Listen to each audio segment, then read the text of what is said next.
So my name is Mike Schneiders. I actually grew up in Rodeo and Crockett, and I was a guard on the 78 team. Well, started playing sports pretty early. I think if you were the child of Norma Scipione and John Schneiders, you were going to play sports when you grew up. They both were really great athletes. And so it just kind of brought itself as part of growing up in our family. Yeah. Well, I mean, growing up, one of my goals was to be on the Olympic team, on the U.S. basketball Olympic team, and of course, talent jumped a generation. It went from my parents to my kids, and skipped me over altogether. You know, at the beginning of that season, we were picked by the local newspapers to not do very well. But what they really didn't understand was that there was a chemistry that was cooking for many, many years before we actually all came together. We played a lot of basketball together, and considering the success that the team the year before us had, I think my expectations were to have a really great season. Playing for Myron was like, it was kind of like listening to Mozart or watching Mozart create a symphony. I mean, he taught us lessons that without teaching us lessons, right? It was just kind of part of the person that he was. I don't think I ever saw him get totally angry about anything, but he was really honest in terms of the way that he treated us as players. He treated us more as men than as just high school basketball players. And there isn't, I mean, I think about the guy a lot, even, so many years later, because of what a great coach and a great person he really was.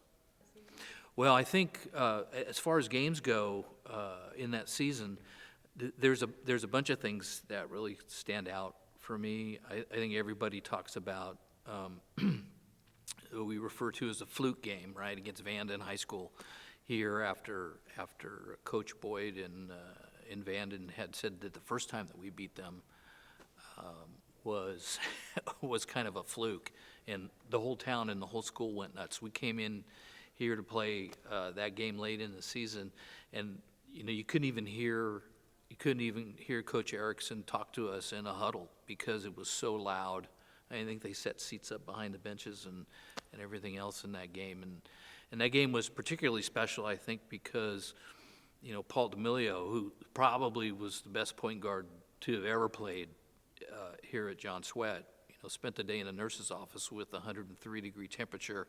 The night before, I had food poisoning, so I couldn't play at all, but I heard Paul was sick, so I got a doctor to sign an excuse for me to come and play.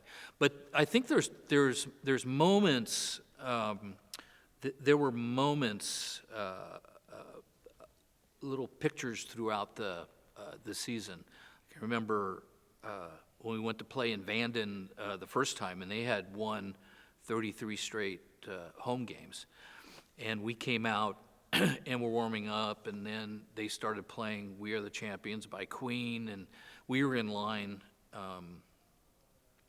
doing layups to get ready, and Keith Saucedo was standing right in front of me, and he turned around and he goes, he looked like his face turned into a lion, and he said, "We're beating these guys," and we ended up beating them by 12. So that was a fantastic game. And the other game that I really was a standout was the game that we lost during this season against Justin, and it's just to show, I think, the leadership that we had within the players of the team. I mean, we walked into the locker room, we had lost, we'd won 14 in a row or something before that, and I remember Myron didn't say anything to us, but Keith Saucedo was like, "This game will not define our season. We're going to suck this thing up, and we're going to finish the season." I think it was a real tuning point for us because we hadn't been beat before. So I think that was really big, and our clashes against Benicia were always, those are always great fun and great games as well. There was a game against Benicia where we had a lot of guys. Jeff Feroldi, I think, just just ended up breaking his leg, and Jeff Vargin got foul trouble, or he got hurt or something like that, and so I ended up having to come in the game and play a forward position. And right at the end of that game, we were down by a couple of points, and there's only a few ticks left on the court. And right over there, I took the ball out, passed it to Ralph Gutierrez, and I immediately was running towards the basket, and I was wide open, and all I could think of was, don't pass it to me. And Ralph took the shot from almost half court and made it, and we ended up winning the game. And that was, those were exciting moments, especially to beat Benicia. I still think about it almost every day.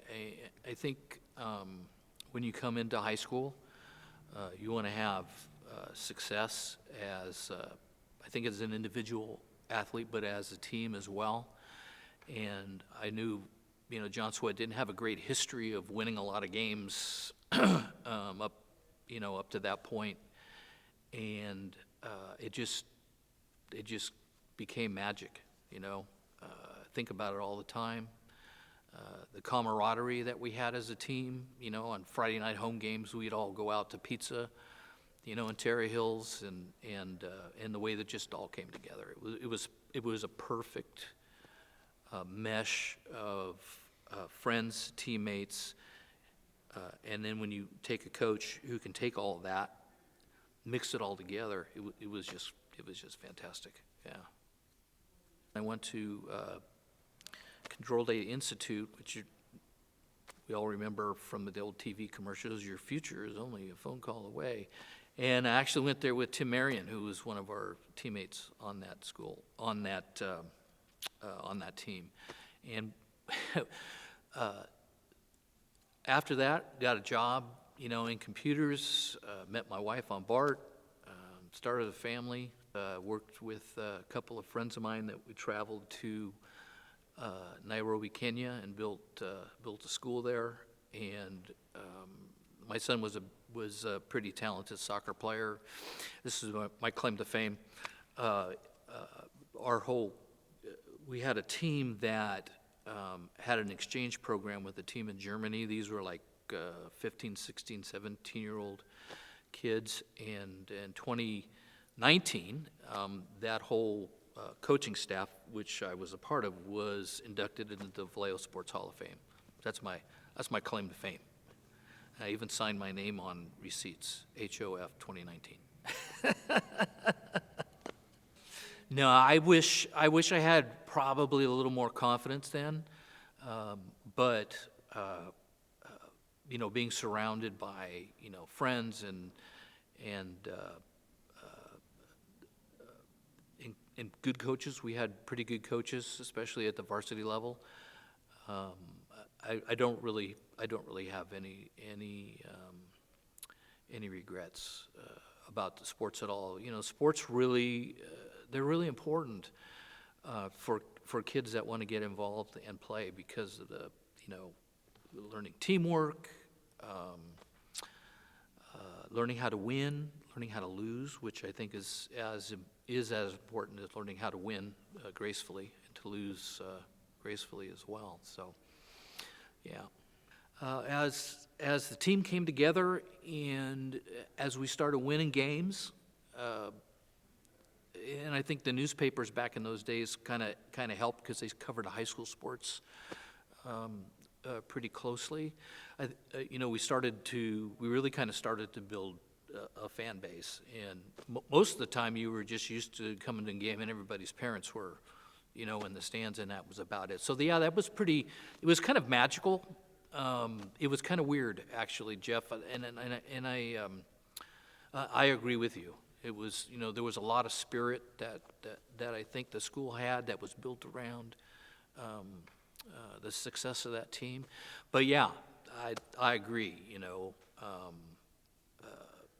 It was kind of a marvel that everybody was kind of interested.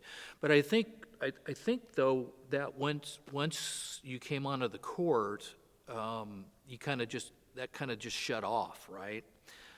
Except for the Vanden game, which is insane. Never been a part of anything like the Vanden game here, probably in my whole life. I had a very specific role that I played on the team. I was the third guard. I used to come in end of the first quarter, beginning of the second quarter, and just before halftime, and then the beginning of the third, or the end of the third quarter into the fourth quarter to give Ralph and Paul a kind of a breather. And I think that was one of those things that was really great about that team because we all had a role to play. And the way that all fit together is that we understood our roles, and we played our roles to the best of our abilities. And that was part of the great success of that team.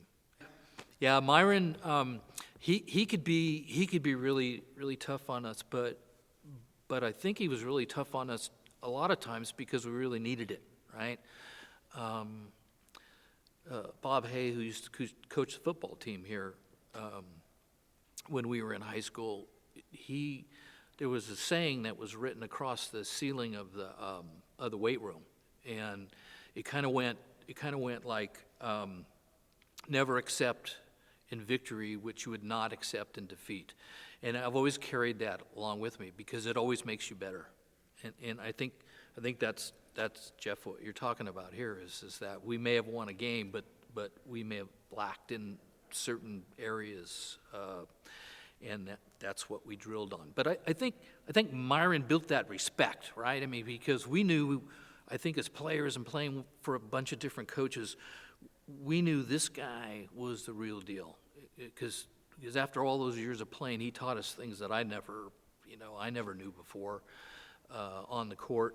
And I think that made us really special. Want to not only perform for the school and ourselves, but to perform for him as well, because he really deserved that.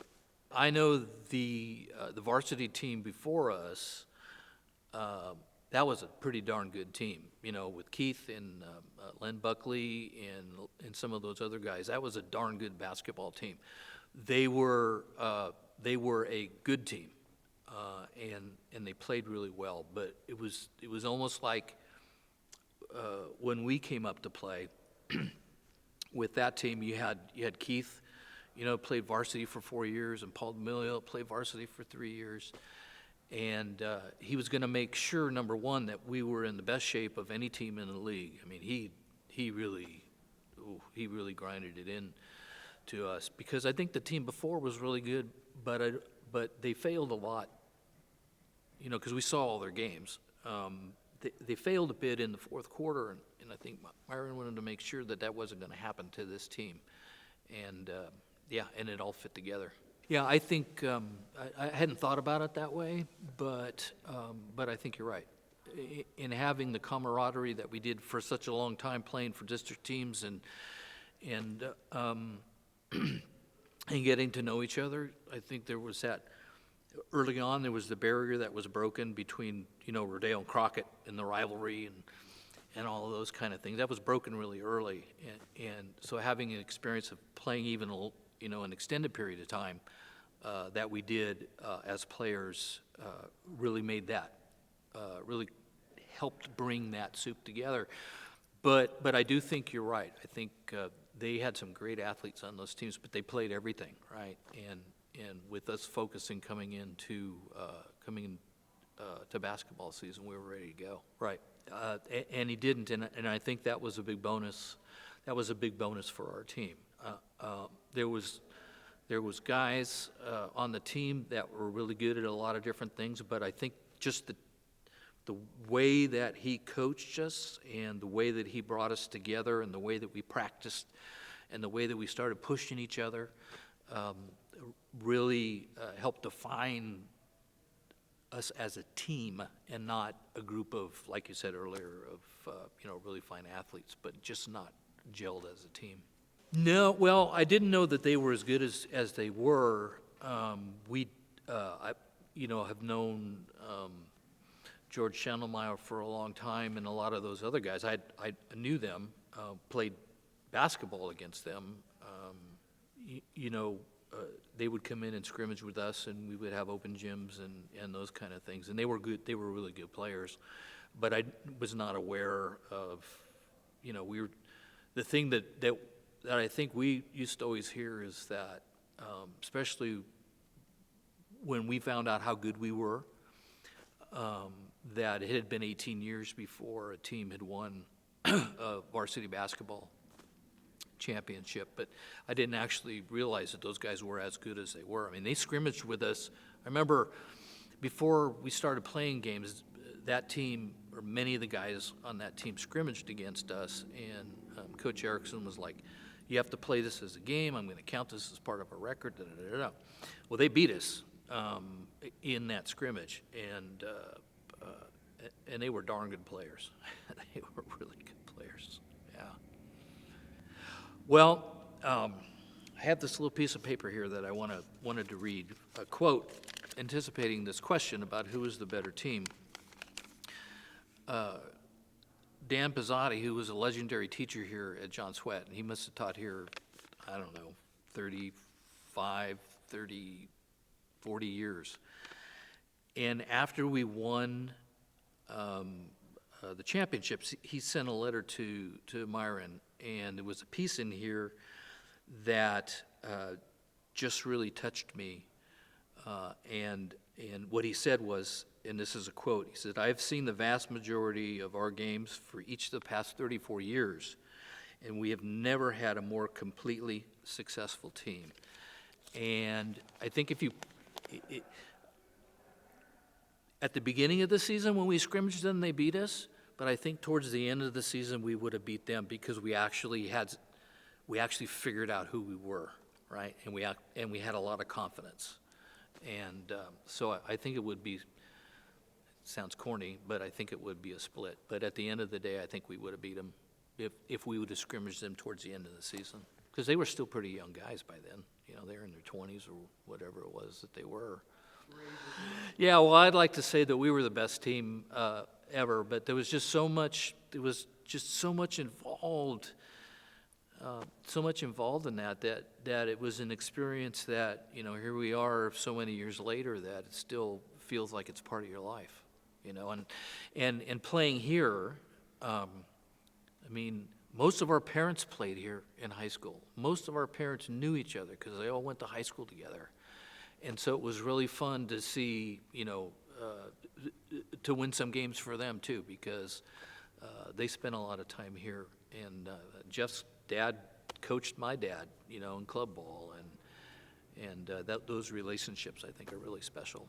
I don't think we have that anymore, at least here. I think that's part of the mystery of John Swett High School that's kind of gone away a little bit. They couldn't win. No, and you know that is a remarkable thing, because you would think that the odds would be that there would be more to that on the basketball side, and it's a shame that it's a shame that it hasn't. I mean, but if you think, you know, we've had one professional football player, I think, just Jim Turner, I think, is the only professional football player that we had from John Swett, and we had some guys that had some a little bit of major league experience in baseball and some minor league, you know, experience in baseball. But if you think about it, over all those years, you would think that there would be something more that we could hang our hat on. Doesn't make me any less proud or excited to have, you know, those things don't make me less proud to have been, you know, a John Swett Indian. But yeah, it is kind of funny. I never looked at it your way. I kind of looked at it, I was like, wow, only 4? Yeah, no, and I agree. You know, we could name all the guys off of that team, and I think everybody on that team really contributed to the best of their, you know, to the best of their abilities, and that's kind of special too, because I think, except for freshman basketball team and the JV baseball team, might have been the only other team that I played on that had a winning record, or here at John Swett. I could be wrong about that, but I know it was much more usual for us to lose here than it was to win. Yeah, well, I'm glad to see that the school is here still, and I thought to myself, when I walked into the gym, this is the first time I've been back here since 1980, and of how really small this this gym is, and how much it very much became our sixth man. We had, I think a lot of teams didn't like coming here, and so they were already off-put before they even got here, and then of course in that season, it was the house of victory. Like going to a school like Vanden, who has this massive gymnasium and a lot of space between the baskets and the end of the gym, and a lot of other places that we played at. This place could be intimidating, especially when you get a whole place full of people screaming and yelling, and the sound and the noise, and you just couldn't help but be pumped up as a player. No, I think it was probably the best year. It's kind of funny because I wasn't a starter, but it was the best sports year, best team I ever played on, and very excited and proud to have been a part of that thing. It's just something that comes along, at least in our lives, when it comes to sports. It's just something that just doesn't come along, just come along very often. And I agree. I don't think about it as the guy that sat on the bench on that team, because everybody contributed, and working hard at practice and trying to be the best that you could be every single day was very important. And when Jeff Rowley got hurt, things changed. Well, I really thought that that was going to be devastating to us, because Jeff, has that style of play. He's a tough guy.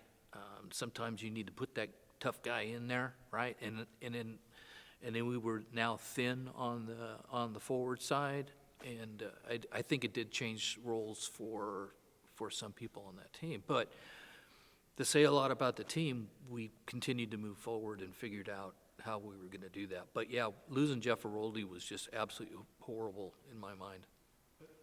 I think Nick probably, if you wanted to point at someone and say this guy was like the most improved player, I think coming in, I think you could say that about Nick. I mean, the way he and Mark Cox too worked the low post, and was just, Nick would put the game face on because he was kind of a fun, goofy guy, but when he came out here, he put the game face on, and he played as hard as he possibly could. Yeah, I think so too. I think Keith, pure leader. I think he had I think he probably had Myron's vision that year that we were going to win the thing. But he did a lot of things for a lot of the players that just by talking to them or giving them opportunities. I mean, when I was on the court, Keith gave me a lot of opportunities to succeed. And when something really good happened, he was very, he was very complimentary.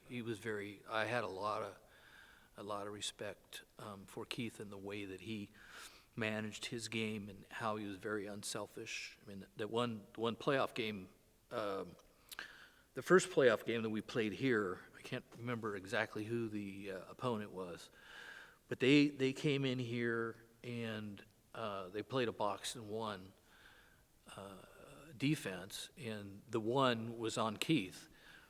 And Keith was more than happy to pass the ball to Ralph and let him shoot, and let him take the shots, because Ralph is a natural. I mean, Ralph could hit shots from anywhere, and I think that just, to me, that epitomized the type of player that Keith was. Yeah, I didn't particularly have that experience with Keith. There was 2 or 3 times on the court where I had done something pretty decent, and he was very complimentary. I mean, I remember, I'll never forget this, we were playing in that tournament up in St. Helena, and time was running out in the first half. We had that play where you'd run a pick, ball go to the side, you'd run a pick at the top of the key, and then the other guard. And it was the guy that took the ball out was the guy that was going to get the shot. Well, I wanted Keith to take the ball out. I was going to run that play, and Keith was like, no. You take it out, you get the shot. And the play worked beautifully, and I ended up making the shot. But a lot of guys wouldn't have done that. You know, a lot of guys wouldn't have done that. Yeah. No way, man. I'm shooting that. Give me it, I'll take it out. So, that was really cool. And there was a game, I think we were playing Rio Vista, and I think their center Maldonado had to miss a game because of grades or something, and Myron was he was pretty cranky because there was a lot of talk amongst the players about how Maldonado wasn't going to be there, and he was kind of like, you guys need to leave that alone because you still got to go out there and win a basketball game. And we struggled in the first quarter, and we ran a play off the wing where the guy comes up, there's a pick, and he comes off, he's open, he takes a shot. Well, we ran that play, and I was the guy that took the shot, and I took a wild-ass shot. I mean, it was kind of like, I know how this is supposed to go. Everything's a blur. We're playing like crap, and the ball went in. And it was a miracle shot. It was just like, I hope I hit something. And afterwards, Keith came up and he goes, that was pretty pivotal because we all got excited after that. And I said, I'm the most excited and surprised one because I probably should have missed everything. But those had been my experiences with Keith. But I always enjoyed watching you play because you could do things that other people couldn't. You had that shot from behind your head, and it worked. No, I think you beat Benicia. Didn't you beat Benicia in one of our games with a shot from the side? I'm trying to remember. I really was excited that you're pulling this thing together because I think it's a moment in time that was very special. And I just appreciate that, I do appreciate that you're doing this. And now my kids can tell I haven't been telling too many stories. Some of that stuff was true.